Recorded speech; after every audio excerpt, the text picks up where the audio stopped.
Hello, my dears, Dmitri with you. I present to you a new heartfelt story. Olga put off the purchase for a long time and finally managed to buy her father an apartment, working 2 jobs and saving every penny. When she and Dad came to the new house, went up to the 4th floor and opened the door with a key, they saw that someone else's slippers were already in the hallway, and the clink of dishes was coming from the kitchen. In the living room, as if she were a full-fledged mistress, mother-in-law Vera Nikolaevna was walking around, hanging her faded curtains on the windows and managing the furnishings as if she had lived here all her life. At the sight of Olga and her father, the woman was not embarrassed, but on the contrary, she straightened up and looked defiantly at those who entered. There were documents on the coffee table, and Olga managed to make out fresh seals and signatures. Vera grabbed the papers and pressed them to her chest, as if protecting the most precious thing. "My son promised that this apartment would be mine," she screamed, waving the documents. "But you bought it while you were married to my Maxim. So, this is jointly acquired property. And I am his mother. I raised him alone without a father. I deserve this apartment more than your dad." Olga felt the ground slipping from under her feet. She spent 3 years saving up for this 2-room apartment in a quiet area. She worked in the accounting department from morning until lunch, and in the evenings she worked as a math tutor. She denied herself new clothes, did not buy cosmetics, did not go on vacation. Quote, "Vera Nikolaevna, what are you talking about?" Her voice trembled with indignation. "I bought this apartment for Dad. He can no longer live in that communal apartment. It's damp there, and he has diabetes. Maxim knew about it. He even helped choose the area." The mother-in-law snorted and headed for the door, clearly intending to throw out the uninvited guests. Her movements were sharp, decisive.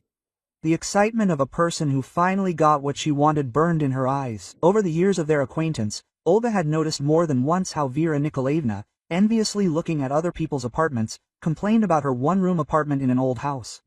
Quote, "Maxim explained everything to me," the woman continued, blocking the passage. "He said that he was tired of supporting your relatives, that it was time to think about his own mother. Here are the documents. Everything has been legally re-registered. Now this is my apartment, and I ask you to leave my living space." Olga's father, who had been standing silently in the hallway until then, turned pale and grabbed the door frame. Pyotr Ivanovich was a proud man, who had worked at the factory all his life, never asking for help. Even when his wife died of cancer, he did not complain, raised his daughter alone, worked 2 shifts to give her an education. "Dad, don't worry, we'll figure everything out now." Olga took her father's arm, feeling how he was trembling. "This is some kind of misunderstanding. Maxim couldn't have done something like this without my knowledge." Vera Nikolaevna smiled triumphantly and slammed the door right in front of their noses. The sound of the lock clicking sounded like a death sentence. Olga stood for a few seconds, not believing in what was happening, then began to ring the doorbell, banging her fists. "Open up, Vera Nikolaevna, we need to talk." "Where is Maxim? Why isn't he answering the phone?" A contented voice came from behind the door. "And Maxim gave me the keys and documents in gratitude for raising me. He said that I had sacrificed myself for him all my life, and now it was my turn to live in decent conditions. Don't stand by the door. The neighbors are complaining about the noise." Olga took out her phone with trembling hands and dialed her husband's number. Long beeps. Then an answering machine. She called back again, then again. The number was unavailable, as if the phone had been turned off or her contact had been blocked. In 7 years of marriage, this had never happened. Pyotr Ivanovich sank down on the step of the stairs, breathing heavily. His face acquired an unhealthy gray hue. Beads of sweat appeared on his forehead. Olga sat down next to him, hugged her father by the shoulders, feeling how his heart was beating faster hard. "Darling, you shouldn't have," he whispered. "You shouldn't have spent so much money on me. I would have lived in a communal apartment for a while longer." "It's okay. Dad, don't say that." Olga stroked his back, trying to calm him down. "You deserve a normal place to live. We'll figure this out. I'll find Maxim, I'll figure out what's going on." But her father continued to breathe heavily, and Olga realized with horror that he had forgotten to take his morning diabetes medication. In the rush of getting ready, in anticipation of moving to a new apartment, they both forgot about the pills, and stress could provoke a sharp jump in blood sugar. "Dad, where are your medications?" She rummaged through his bag, finding only handkerchiefs and documents. "He left them at home. He thought we'd go quickly and come back." Pyotr Ivanovich stood up with difficulty, holding on to the railing. "It's okay, we'll get there straight away, double dose." But Olga saw that her father was getting worse. His hands were shaking, his eyes were cloudy, his speech was slow. She helped him down and sat him in the car, trying not to show her own panic. On the way to the clinic, she tried to call Maxim again, wrote a message, but there was no answer. Questions swarmed in her head. How could he re-register the apartment without her signature? Why didn't he warn her what was happening in their family? Quote, at the clinic, the doctor on duty immediately sent Pyotr Ivanovich for a blood test. The results were catastrophic. The sugar level jumped to critical values. The doctor, an elderly woman with tired eyes, looked sternly at Olga. "Your father could have fallen into a coma." She filled out the card without looking up from her notes. At his age, such fluctuations are extremely dangerous. "What happened?" "Severe stress." Olga nodded, unable to utter a word. The doctor prescribed medication and gave detailed instructions, but the main warning sounded like a death sentence. Any shocks could be the last for an elderly diabetic. Peace, stability, and lack of anxiety are needed. When they returned home to the old communal apartment with a leaking ceiling and mold on the walls, Olga helped her father lie down and sat next to him for a long time, holding his hand. Pyotr Ivanovich fell asleep. But even in his sleep, his face remained tense, painful. She understood that tomorrow she would have to start the fight for justice, look for ways to get the apartment back, sort things out with her husband. But now the most important thing was to preserve her father's health, not to let him break down completely under the weight of the betrayal that had befallen him. In the morning, Olga woke up from an anxious premonition that squeezed her chest like a cold lump. She had been tossing and turning all night, listening to her father's breathing in the next room, and now there was a suspicious silence in the apartment. Usually, Pyotr Ivanovich got up early, rustled a newspaper in the kitchen, quietly clinked a spoon in a glass, stirring sugar in his tea. She threw on a robe and went barefoot to her father. The door to his room was ajar, and Olga immediately realized that something was wrong. Pyotr Ivanovich lay motionless. His breathing was shallow and intermittent, and his skin had acquired a waxy tint. Scattered pills were lying on the nightstand. He must have tried to reach the medicine, but he couldn't. "Daddy, Daddy, can you hear me?" Olga shook him by the shoulder, but there was no reaction. Her father's eyelids were half closed. His pupils did not react to light. She grabbed the phone and called an ambulance, then tried to bring her father back to his senses, but he was deeply unconscious. The team arrived 12 minutes later, which seemed like an eternity to Olga. The doctor, a young man with tired eyes, quickly examined the patient and shook his head. "Diabetic coma, critical condition. The clock is ticking. Immediate hospitalization and intensive care are needed." In the ambulance, Olga held her father's cold hand and prayed to all the saints she believed in and did not believe in. Pyotr Ivanovich looked so small and defenseless on the hospital gurney, not at all like the strong man who once carried her on his shoulders and taught her to ride a bike. The parameters on the monitor jumped in alarming red numbers. In intensive care, he was immediately connected to machines, given IVs, and began to adjust blood sugar levels. Olga was rushing around the corridor, unable to find a place for herself, until the doctor on duty came out to her with a serious face. "Her condition is serious, but stable. The prognosis is not yet clear. We need to wait." "What could have provoked such an attack?" asked the doctor, filling out the paperwork. "Yesterday he took his medication as scheduled." Olga told about yesterday's stress, about the forgotten pills, about how her father was worried about the apartment. The doctor listened, nodding, and his face became increasingly gloomy. At such an age, the body does not forgive such shocks. Any strong excitement can become critical. She sat down on the hard hospital bench and for the first time in 24 hours allowed herself to cry. The tears flowed by themselves, washing away the remnants of hope that everything could still be fixed peacefully.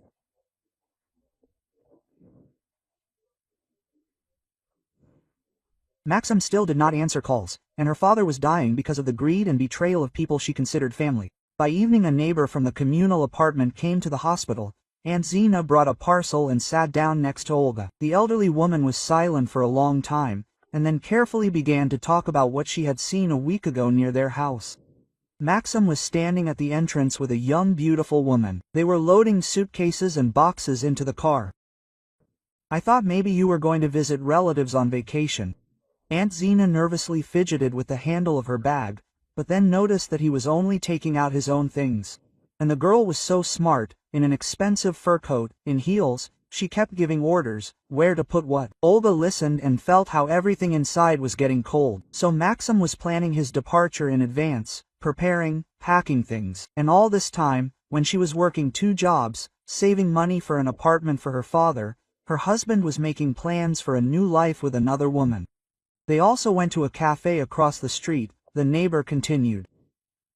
They sat for a long time, discussed something, looked at some papers, and then his girlfriend led her to the car, like a mistress.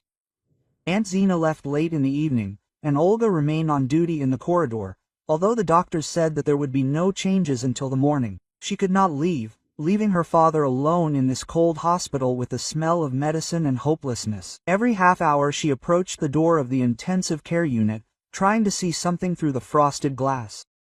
Around midnight, she decided to go home, take a shower and take things for a long stay in the hospital. The apartment greeted her with dead silence and a strange emptiness. Something had changed, but at first Olga could not understand what exactly. Then she noticed that Maxim's sneakers had disappeared from the hallway. His jacket was not hanging on the hook. His razor and toothbrush were missing from the bathroom. Half of the closet in the bedroom gaped empty. He really had taken all his things, not leaving even the smell of eau de cologne on the pillow. On the kitchen table lay a sheet of paper folded in 4 papers with a short message written in Maximov's handwriting. He reported that he had decided to divorce, that their marriage had long since outlived its usefulness, that he had the right to happiness with a woman who understood him. No apologies, no explanations about the apartment, only dry phrases about the need to divide the property. Olga reread the note several times, not believing her eyes. 7 years of marriage, common plans, dreams of children. All this fit into a few lines on a sheet of paper from a school notebook. Maxim wrote about her as a stranger with whom he accidentally had to live under the same roof. The phone rang when she was putting things for the hospital in her bag. Her mother-in-law's number appeared on the screen, and Olga almost hung up, but curiosity was stronger. Vera Nikolaevna's voice sounded triumphant with poorly concealed malice.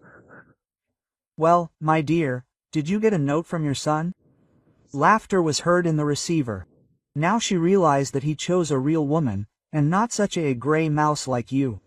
His Anachka is a beauty, with a higher education, she sells apartments herself. Olga was silent, unable to utter a word, and her mother-in-law continued with rapture. "And your apartment is now officially mine. All the documents have been re-registered in accordance with the law." Maxim said that he was tired of supporting your relatives, that it was time to think about his own mother.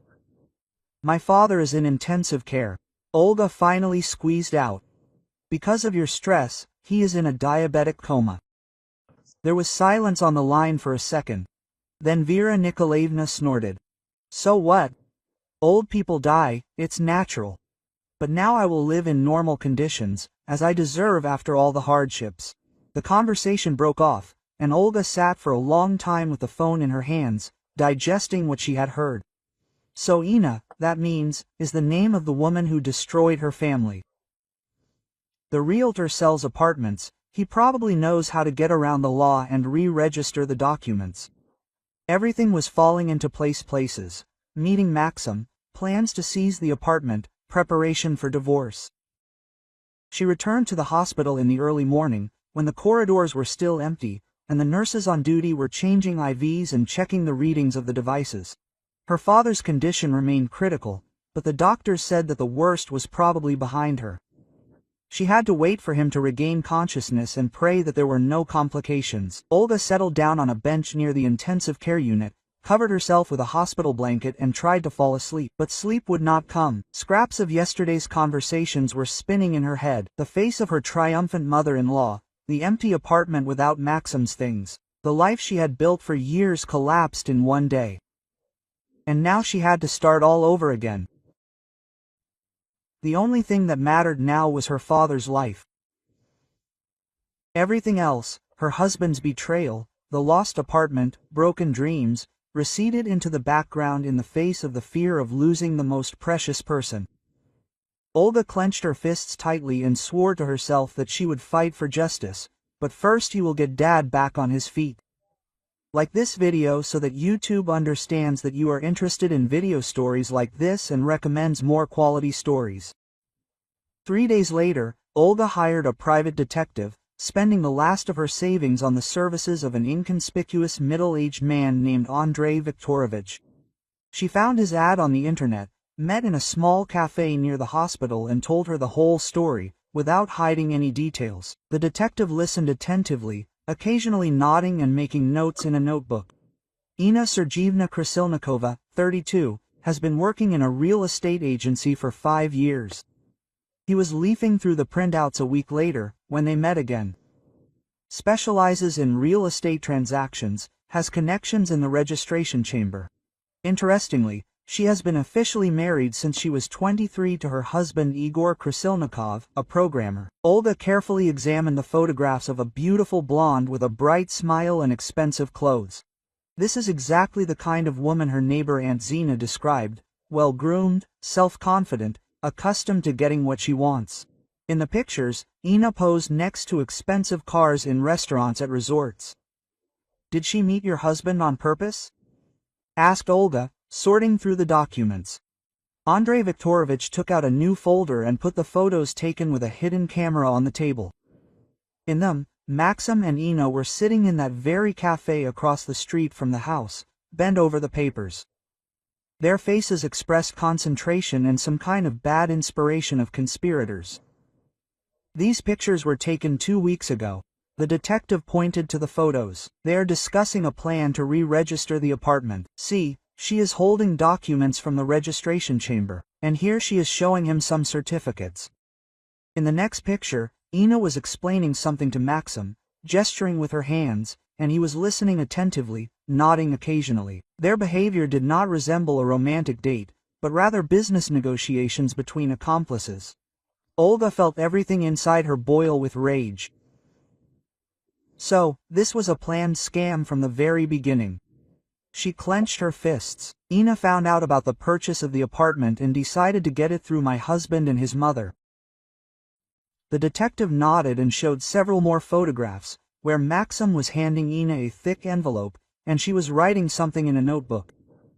In the last pictures, they were leaving some office building, and Ina was holding a folder with documents in her hands. It all looked like a well-oiled fraud scheme. "Your mother-in-law was also aware of the plan," added Andrei Viktorovich. "I tracked her movements. She met this Ina 3 times in different places in the city. The last time was the day before you came to the apartment." Olga was studying the photographs in which Vera Nikolaevna was animatedly talking about something with a young woman. The mother-in-law looked pleased and excited, waving her arms, explaining something. Ina listened with professional attention, occasionally writing something down in her phone. At that moment, Olga's mobile rang. They were calling from the hospital. The nurse on duty reported that the father had regained consciousness and was asking for his daughter. Olga quickly collected the documents, paid the detective and rushed to the hospital. Her heart was pounding with a mixture of joy and excitement. Pyotr Ivanovich lay with his eyes closed, but when Olga took his hand, he slowly turned his head. Her father's face was drawn, aged, but his gaze was clear and conscious. He tried to say something, but his voice sounded hoarse and weak. "Daddy, don't talk, rest." Olga stroked his hand. "The main thing is that you woke up. The doctors say everything will be fine." The attending physician, the same tired doctor who saw them on the first day, approached the bed and carefully examined the patient. He checked the reaction of the pupils, pulse, blood pressure, and asked a few simple questions. Pyotr Ivanovich answered slowly but correctly, which was a good sign. Consciousness was completely restored. "This is good," the doctor said, taking Olga aside. But the body had suffered greatly from the coma. Long-term rehabilitation is needed, a strict diet, constant sugar control and, most importantly, no stress. Any shock can provoke a relapse. Olga nodded, remembering every word.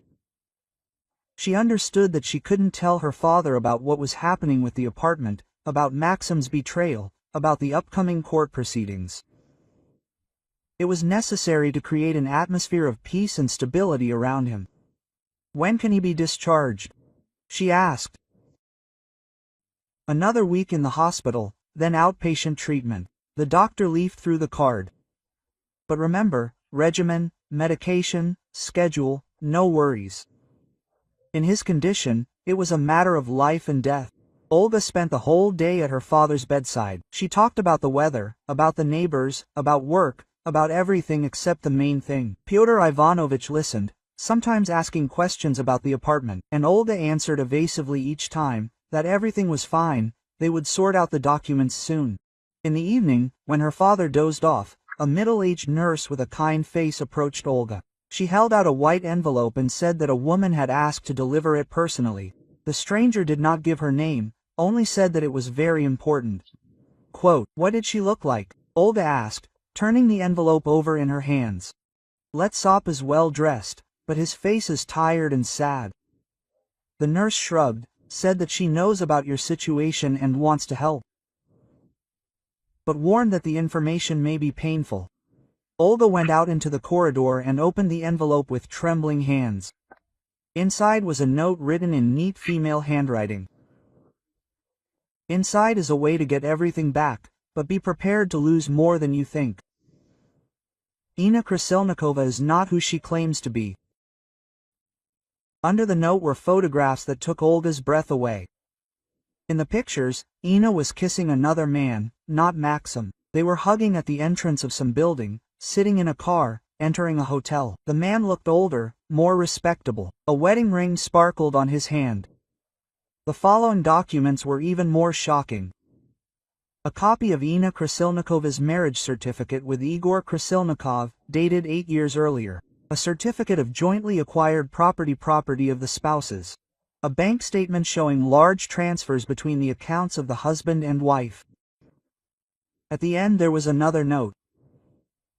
Ina was married and deceiving all her lovers. She was a professional fraudster, specializing in seizing real estate through gullible men. She had an accomplice husband and a whole scheme for taking away apartments. Olga reread the documents, not believing her eyes. It turned out that Maxim was not the only victim of this woman. Ina hunted for men with access to real estate, seduced them, forced them to re-register apartments, and then disappeared with money and documents. In the last photo, Ina was standing next to that same man by an expensive car, and both were smiling at the camera. They looked like a happy married couple vacationing at a resort. There were no signs that the woman was simultaneously having affairs with other men and committing fraud. Olga put the documents back in the envelope and wondered who could have sent this information, who was following Ina and collecting dirt, and most importantly, how to use this information to return the stolen apartment and punish the perpetrators. She returned to the ward, where her father was sleeping peacefully under an IV drip. Pyotr Ivanovich looked calm. His breathing was even, his face relaxed. Olga sat down next to him and began to plan her next steps, tightly clutching the envelope with dirt. Now she had a weapon against those who had ruined her life. But she had to act carefully and thoughtfully so as not to harm her father and achieve justice. Olga felt a determination to fight to the end awakening inside her. Olga found Maxim through mutual friends the day after receiving dirt on Inu. He rented a one-room apartment on the outskirts of the city, and when he opened the door, he looked shabby and confused. An unshaven face, a wrinkled shirt, red eyes. Not at all the self-confident man who had recently been making plans for a new life. "What do you need?" he asked hoarsely, not inviting her in. "I thought you got my note. It's all over between us." Olga silently handed him an envelope with photographs. Maxim reluctantly took it, But when he saw the first picture, where Ina was kissing another man, his face changed. He quickly sorted through the photographs, and with each new one his eyes grew wider with amazement and rage. "What is this?" He shook the pictures. "Where did you get these photographs? They're fake. Read the documents." Olga pointed to Ina's marriage certificate. "Your beloved has been married for 8 years. She has an accomplice husband, and together they deceive gullible men like you." Maxim studied the documents, and his face gradually turned pale. He reread the certificates several times, checked the dates, examined the seals. When he got to the bank statements showing transfers between the Krasilnikov spouses' accounts, his hands began to tremble. "She said that, getting divorced," he muttered. "That her husband left her, that she was alone. We were planning to live together. I even looked at an apartment to buy." "What apartment?" Olga felt everything inside her go cold. "But you re-registered my apartment to your mother." Maxim sank down on the sofa and covered his face with his hands. When he spoke, his voice sounded broken. "Ina said that it was temporary, that her mother would get the apartment, and we would buy a new, bigger one for our family. She promised to help with the mortgage. She had connections at the bank." Olga listened and could not believe the naivety of the man she had lived with for 7 years. Maxim told how Ina convinced him that Olga did not value their marriage, that it was time to think about his own happiness. How she had made a plan to re-register the apartment through a deed of gift to her mother in order to avoid dividing the property during the divorce. "And she said that it would be more honest this way," he continued, "that your father would die soon anyway, and my mother deserves normal housing after all deprivation. My father is in intensive care because of your stress." Olga could hardly contain her rage. He fell into a diabetic coma when he learned about the loss of his apartment. Maxim raised his head, and something like remorse flashed in his eyes. But Olga no longer believed his emotions. There had been too many lies between them. She stood up and headed for the door, leaving him with photos and documents. "Sort things out with your fraudulent mistress yourself," she said as they parted. "And I'll get my apartment back through the courts." Maxim caught up with her at the elevator and grabbed her hand. "Olya, wait, I didn't know she was married. She deceived me, just like she deceived you. You deceived me yourself." Quote. Olga freed her hand. "Ina only took advantage of your greed and selfishness." An hour later, Maxim was standing at his mother's door, furiously pounding his fist. Vera Nikolaevna did not open the door for a long time. Then she looked out through the crack and reluctantly took off the chain. She was in a dressing gown, her hair was disheveled, and there was a frightened expression on her face. "Maximka, what happened? Why are you so agitated?" "Mom, give the apartment back to Olga." He walked into the hallway without taking off his jacket. "Ina turned out to be a fraud. She is married. She has an accomplice husband. I was deceived." Vera Nikolaevna straightened up and looked at her son defiantly.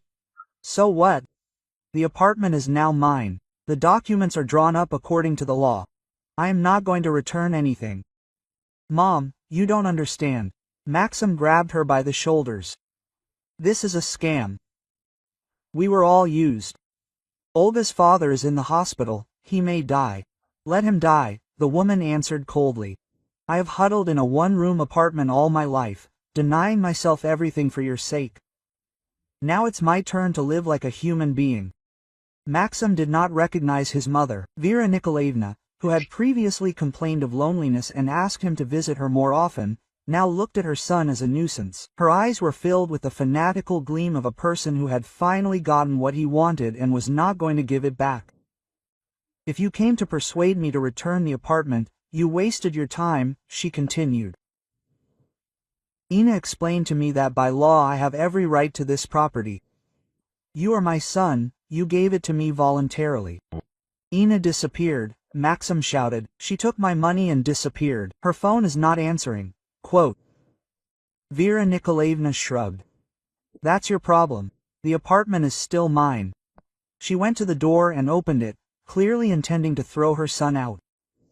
Maxim stood in the middle of the hallway, not believing what was happening. The mother for whom he had destroyed the family was now throwing him out like a stranger. Quote. Mom, where will I live? I don't have money for a rented apartment. It's not my problem. Vera Nikolaevna pointed to the door. You're a grown man. Figure out your own life. And I'll finally live for myself. Maxim went out onto the landing, and the door slammed behind him with a final sound. He went down to the yard and sat down on a bench, trying to comprehend what had happened. In a few days, he had lost his wife, his lover, his money, and even his mother. Ina really wasn't answering her calls. Her real estate agency said that she had taken an indefinite leave. Meanwhile, Pyotr Ivanovitch's condition had deteriorated sharply. His temperature had risen. Tests showed the development of an infection that could cause complications with the kidney and heart. The attending physician called Olga for an urgent conversation. Quote, "An operation is needed," he said without preamble.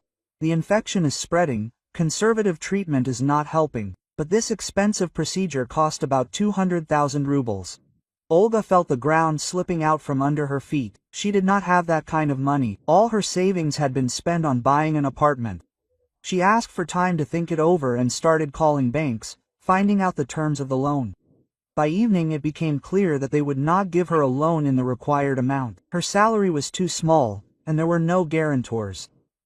The only way out was to sell the car, but even that was not enough. Olga sat in the hospital corridor and feverishly thought about where to get the missing money.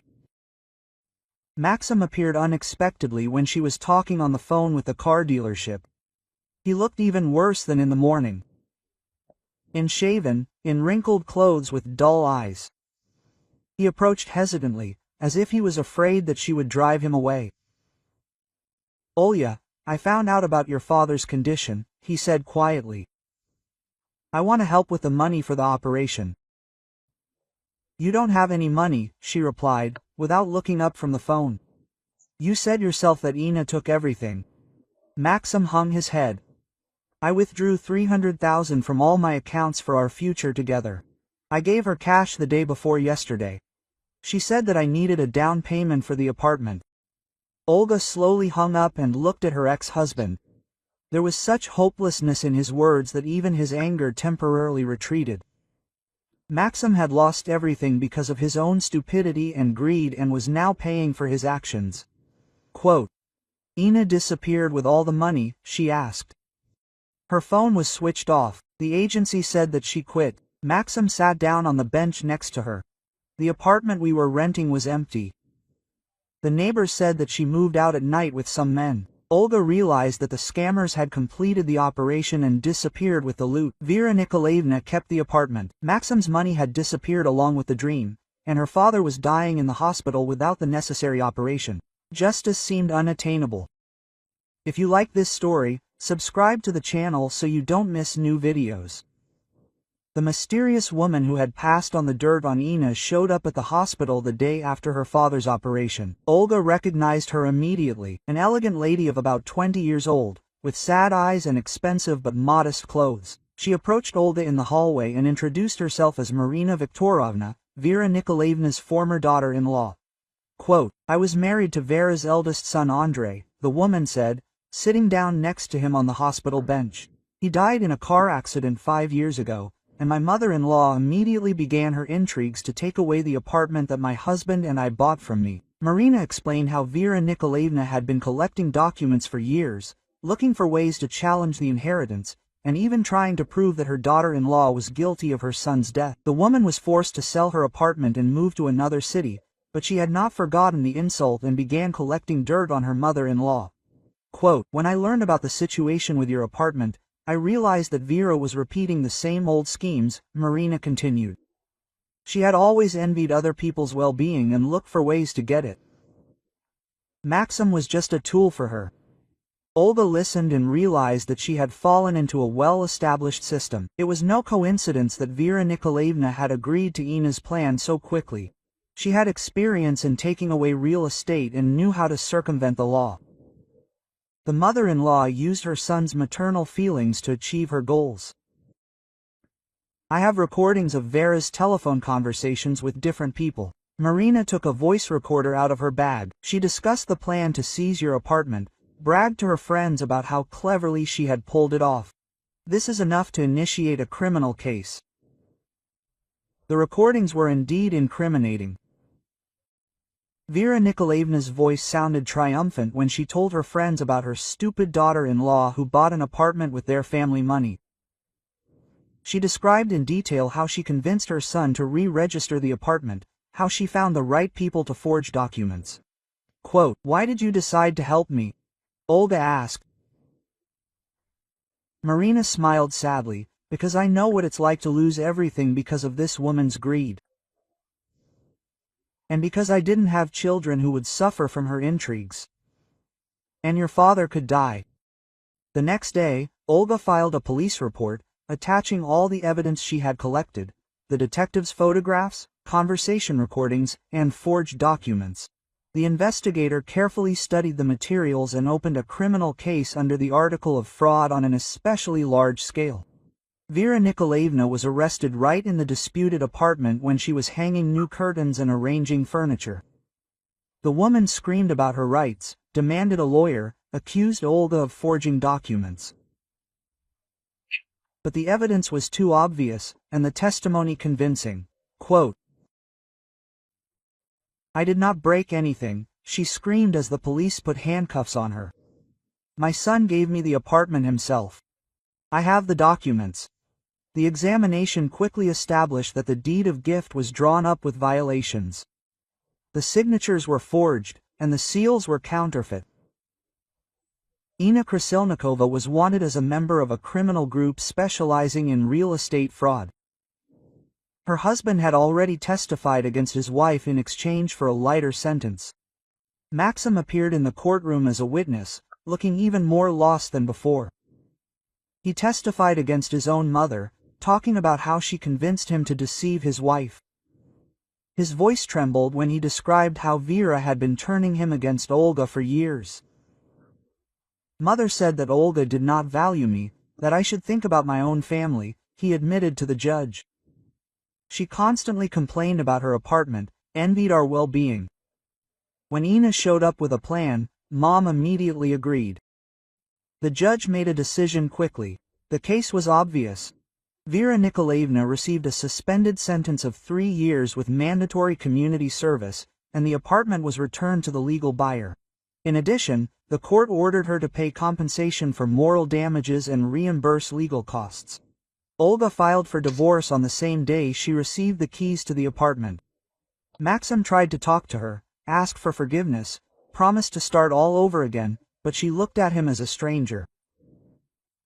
There was too much pain and betrayal between them. Quote, "I can't forgive you," she said calmly.